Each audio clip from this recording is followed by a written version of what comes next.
Dear students, आप सभी का हमारे यूट्यूब चैनल पर हार्दिक स्वागत है। आज के इस वीडियो में हम लोग राज्य सरकार के स्वरूप और उसकी संरचना के बारे में विस्तृत अध्ययन करेंगे।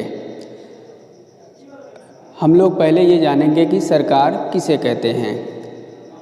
सरल शब्दों में कुछ निश्चित व्यक्तियों का समूह जो एक निश्चित काल के लिए एक निश्चित पद्धति के तहत शासन करता है, उसी हम सरकार कहते हैं। अर्थात राज्य की इच्छाओं की पूर्ति जिस इकाई के द्वारा होती है उसे भी हम सरकार कहते हैं। सरकार कैसे बनती है, सरकार का स्वरूप क्या होता है, सरकार बनाने के लिए कितने सदस्यों की ज़रूरत होती है, सरकार चलाने के लिए कौन कौन सी इकाइयाँ शामिल होती हैं, इन्हीं सब बातों के बारे में आज हम लोग विस्तृत अध्ययन करेंगे। सरकार की परिभाषा के बाद हम लोग ये जानेंगे कि सरकार के कितने अंग होते हैं। सामान्य रूप से सरकार के 3 अंग होते हैं। पहला अंग होता है विधायिका, दूसरा अंग होता है कार्यपालिका और तीसरा अंग होता है न्यायपालिका। इसके बाद सरकार के स्तर कितने होते हैं। सरकार का जो है सामान्य रूप से 4 स्तर होता है। पहले स्तर का नाम है राष्ट्रीय स्तर, दूसरा राज्य स्तर, तीसरा जिला स्तर, चौथा गांव स्तर। राष्ट्रीय स्तर का मतलब ये होता है कि पूरे देश में एक सरकार होगी और वो प्रधानमंत्री के रूप में पूरे देश को संचालित करेंगे। राज्य स्तर का मतलब ये होता है कि हर एक राज्य की अपनी अपनी सरकार होगी, जिसमें मुख्यमंत्री जो है दल का नेता होगा और वही पूरे राज्य में शासन प्रणाली को संचालित करेगा। जिला स्तर का मतलब ये होता है कि प्रत्येक ज़िले में एक डीएम होगा और वो डीएम उस पूरे ज़िले को अपने हिसाब से संचालित करेगा। गांव स्तर का मतलब ये होता है कि हर एक गांव में ग्राम प्रधान होंगे और वो ग्राम प्रधान उस गांव में शासन व्यवस्था को संचालित करेंगे। अब हम राज्य सरकार के जो 3 अंग हैं उसके बारे में जानेंगे। राज्य सरकार के 3 अंग जो जैसा कि हमने ऊपर बताया था कि एक आपकी जो है विधायिका या व्यवस्थापिका, कार्यपालिका और न्यायपालिका, ये 3 जो है राज्य सरकार के स्तर होते हैं। और राज्य सरकार में चूँकि सरकार 2 तरह की होती है, एक होती है आपकी केंद्र सरकार, एक होती है राज्य सरकार। चूँकि हमारा टॉपिक आज का अध्ययन का है राज्य सरकार, तो जो भी बात हम करेंगे वो राज्य सरकार के संदर्भ में करेंगे। तो राज्य सरकार की जो व्यवस्थापिका होती है, इसका मेन काम होता है कानून बनाना। कार्यपालिका जो होती है, व्यवस्थापिका के द्वारा जो कानून पारित होता है उस कानून को कार्यपालिका जो होती है प्रैक्टिकल पैटर्न पे लागू करती है। न्यायपालिका जो होती है ये अपराधियों को दंड और आवश्यकता पड़ने पर संविधान की व्याख्या करती है। दंड, पुरस्कार और संविधान, थोड़ा सा हम लोग इसको भी साधारण भाषा में समझते हैं। संविधान का मतलब होता है किसी भी देश में रहने के लिए वहाँ के नागरिकों को एक निश्चित नियम कानूनों के दायरे में रहना होता है। उस सुव्यवस्थित नियम कानून के स्वरूप को ही हम संविधान के नाम से जानते हैं। संविधान की सीमा को लांघ जाने वाले व्यक्ति को हम अपराधी के नाम से जानते हैं। और कोई भी व्यक्ति जो किसी एक विशेष देश का नागरिक होता है, अगर वो उस देश के संवैधानिक दायरे को कुचलता है अथवा संविधान का अपमान करता है तो उसे एक निश्चित धाराओं के तहत अपराधी घोषित किया जाता है और उस अपराध के लिए उसे एक विशेष दंड दिया जाता है। तो ये जो न्यायपालिका होती है, सामान्य रूप से इसमें हमारे न्यायालय आते हैं और न्यायालय में राज्य स्तर पर उच्च न्यायालय होता है। अब हम एक एक करके इसके अंदर के विषय वस्तु को पढ़ेंगे। संविधान के अनुच्छेद 168 में ये कहा गया है कि प्रत्येक राज्य में एक विधानमंडल होगा। अब विधानमंडल जो होता है इसके 2 मुख्य अवयव होते हैं या 2 मुख्य भाग होते हैं। एक होता है आपका विधानसभा, दूसरा होता है विधान परिषद। जो विधानसभा है इसकी स्थापना का उल्लेख संविधान की धारा अनुच्छेद 170 के अंतर्गत है और इस अनुच्छेद में ये कहा गया है कि प्रत्येक राज्य में एक विधानसभा होगी। दूसरा है विधान परिषद, इसका उल्लेख जो है संविधान के अनुच्छेद 169 से लेकर के 171 तक है। इसमें कहा गया है कि प्रत्येक राज्य में विधान परिषद भी होगी। तो विधानसभा और विधान परिषद ये दोनों जो है अंग होते हैं विधानमंडल के। अब जो विधानसभा होती है इसका नाम दूसरा होता है निम्न सदन और जो विधान परिषद है उसका नाम होता है दूसरा उच्च सदन। अर्थात विधानसभा को निम्न सदन भी कहते हैं और विधान परिषद को उच्च सदन भी कहते हैं। अब जो विधानसभा होती है जो हम लोगों के क्षेत्र से विधायक चुन करके जाते हैं, जिनको हिंदी में विधायक और अंग्रेज़ी में एमएलए कहा जाता है। एमएलए का पूरा नाम होता है मेंबर ऑफ लेजिस्लेटिव असेंबली, और एमएलसी जो होते हैं इनका पूरा नाम होता है मेंबर ऑफ लेजिस्लेटिव काउंसिल।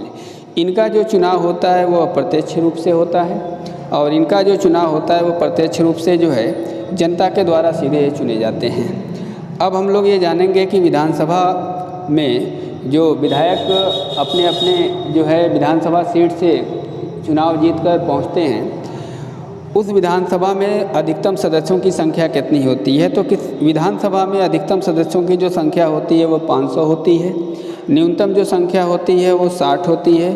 और हम लोग यूपी के संदर्भ में अगर बात करें तो यूपी में जो विधानसभा की वर्तमान सीट है वो आपकी 403 है। अब जो विधानसभा होती है इसमें एक अध्यक्ष होता है, एक उपाध्यक्ष होता है। याद रहे कि जो विधायक जीत कर जाते हैं उन्हीं में से एक अध्यक्ष का चुनाव होता है और एक उपाध्यक्ष का चुनाव होता है। अब हम लोग ये जानेंगे कि जो विधानसभा में जीत कर के विधायक लोग पहुंचते हैं उनको निधि के तहत कितने धनराशि उपलब्ध कराई जाती है। तो इनको जो है अपने जो निधि होती है उससे लगभग 7.5 करोड़ रुपए मिलता है। इनकी जो सैलरी होती है वो 20,000 रुपये प्रति माह होती है, और पेंशन के तौर पर इनको 30,000 और 8,000 रुपये पेट्रोल खर्च और जीवन भर मुफ्त रेलवे पास और मेडिकल सुविधाएं प्रदान की जाती हैं। इस विधानसभा के पढ़ने के बाद अब हम लोग ये जानेंगे कि विधान परिषद, जिसका दूसरा नाम उच्च सदन होता है और जिसमें जो जीत करके जो लोग पहुँचते हैं उनको हम एमएलसी के नाम से जानते हैं। तो इस विधान परिषद में जो अधिकतम सदस्यों की संख्या होती है वो उस राज्य के जो विधानसभा में कुल सदस्यों की संख्या होती है उसका 1/3, और न्यूनतम जो संख्या होती है वो 40 होती है। यूपी के संदर्भ में अगर बात करें तो विधान परिषद में यूपी के अंतर्गत कुल 100 सदस्य मौजूद हैं। जिस तरह से हम विधानसभा में पढ़ रहे थे कि एक अध्यक्ष और एक उपाध्यक्ष होता है, ठीक इसी तरह से विधान परिषद में भी एक सभापति और एक उपसभापति होता है। आयु के संदर्भ में अगर बात किया जाए तो विधायकी के लिए न्यूनतम जो उम्र होती है वो 25 वर्ष होती है, और विधान परिषद के चुनाव लड़ने के लिए जो आयु होती है वो 30 वर्ष होती है। विधान परिषद के जो एमएलसी होते हैं उनका वेतन जो होता है 2,25,000 से लेकर के 2,50,000 रुपये तक होता है, और इस विधान परिषद के जो सदस्य होते हैं हर 2 वर्ष पर एक टोटल जो संख्या होती है उसका 1/3 अवकाश प्राप्त करते हैं, और फिर 1/3 नए सदस्य जो होते हैं उसमें शामिल होते हैं। इस तरह से ये कंटिन्यू चलता रहता है। जबकि ये विधानसभा के जो सदस्य होते हैं इनका कार्यकाल 5 वर्ष का होता है, और 5 वर्ष के बाद आम चुनाव होता है, और इस चुनाव के तहत जो है फिर से नए सिरे से चुनाव के बाद जो विजेता होते हैं या जो चुने जाते हैं अपने विधायकी क्षेत्र से, वो फिर विधानसभा पहुंचते हैं और सरकार का अंग बनते हैं। तो व्यवस्थापिका के अध्ययन के बाद अब जो दूसरा हमारा राज्य सरकार का अंग है जिसको हमने कार्यपालिका नाम दिया है, इस कार्यपालिका का मेन काम होता है कानून को लागू करना। इस कार्यपालिका के अंतर्गत कौन कौन लोग शामिल हैं? एक होता है राज्यपाल। भारत के संविधान के अनुच्छेद 153 में ये कहा गया है कि प्रत्येक राज्य में राष्ट्रपति का एक प्रतिनिधि राज्यपाल होगा। दूसरा होता है मुख्यमंत्री। सामान्य रूप से जो बहुमत जिस पार्टी की आती है चुनाव के बाद, उस बहुमत वाले पार्टी के जो नेता होते हैं हम उसी को सामान्य रूप से मुख्यमंत्री के नाम से जानते हैं। हमने शॉर्टकट में लिख रखा है यहाँ दल का नेता, यानी बहुमत वाली जो दल होते हैं उनका जो नेता होता है वही मुख्यमंत्री होता है। और तीसरा जो होता है मंत्रिपरिषद। अब जो मंत्रिपरिषद होता है इसमें 3 श्रेणियाँ होती हैं। एक होता है कैबिनेट मंत्री, दूसरा होता है राज्य मंत्री, तीसरा होता है उप मंत्री। तो ये तीनों तरह के मंत्री आपके मंत्रिपरिषद में आते हैं। अब जो है जो मुख्यमंत्री होते हैं जब ये अपनी बहुमत को सिद्ध कर लेते हैं तो इनको जो है सरकार बनाने के लिए का दावा पेश करते हैं राज्यपाल के यहाँ, और राज्यपाल इनको जो है शपथ ग्रहण कराते हैं, और उसके बाद फिर इनको मुख्यमंत्री के पद पर नियुक्ति प्रदान करते हैं। इसी क्रम में हम आगे बढ़ते हैं। तीसरा जो राज्य सरकार का अंग है जिसका नाम है न्यायपालिका। इसका मेन काम होता है अपराधियों को दंड देना, आवश्यकता पड़ने पर संविधान की व्याख्या करना।